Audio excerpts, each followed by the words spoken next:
તો રાજકોટમાં મોબાઈલ વિક્રેતાઓને ત્યાં જીએસટી વિભાગની રેડ અને એસ્ટ્રોન ચોકમાં Umiya mobile, Jenis mobile, Mehul telecom, Oppo સ્ટોરની અંદર પણ જ્યાં જીએસટી વિભાગ દ્વારા મોટી કાર્યવાહી કરવામાં આવી છે। રજાના દિવસે મોટી સંખ્યામાં ગ્રાહકો એક તરફ મોબાઈલની ખરીદી માટે આવતા હોય છે અને મોબાઈલ વિક્રેતાઓને ત્યાં દરોડા પડતા જ વેપારીઓમાં પણ ફફડાટ। બિલ વિનાના મોબાઈલ ફોન, જૂના બિલ વિનાના મોબાઈલ, જીએસટીની ચોરી છે કે કેમ તે તમામ સહિતના મુદ્દા પર તપાસ શરૂ થઈ છે। જીએસટી વિભાગની રાજકોટના મોબાઈલ વિક્રેતાનો ત્યાં રેડ અત્યારે શરૂ છે। જે સ્ક્રીન ઉપર તમે દ્રશ્ય જોઈ રહ્યા છો, એક બાદ એક કર્મીઓને બહાર કાઢવામાં આવી રહ્યા છે અને જીએસટીના અધિકારીઓ દ્વારા જે માઇક્રો ચેકિંગ છે તે કરવામાં આવી રહ્યું છે।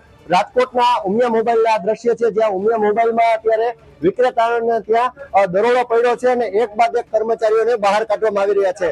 રાજકોટ જીએસટી વિભાગની આ કાર્યવાહી છે અને જે કાર્યવાહી અત્યારે શરૂ છે, માત્ર ઉમિયા મોબાઈલ જ નહીં પરંતુ રાજકોટના ઓપ્પો સ્ટોર, મેહુલ ટેલિકોમ સહિતના વિક્રેતાઓને ત્યાં અત્યારે દરોડાની કાર્યવાહી શરૂ છે। રાજકોટની વાત કરવામાં આવે તો એસ્ટ્રોન ચોકની માર્કેટ મોબાઈલ માર્કેટ કહેવાય છે અને એ માર્કેટમાં અત્યારે ચેકિંગની કાર્યવાહી હાથ ધરતા વેપારીઓને ત્યાં ફફડાટ અત્યારે ફેલાયો છે। બિલ વગરના મોબાઈલ કેટલા છે કે કેમ તે દિશા તરફ પણ તપાસ શરૂ છે અને સાથે જીએસટીની કેટલી ચોરી વેપારીઓ કરી રહ્યા છે, વિક્રેતાઓ કરી રહ્યા છે તે દિશા તરફ પણ જીએસટીના અધિકારીઓએ તપાસ હાથ ધરી છે।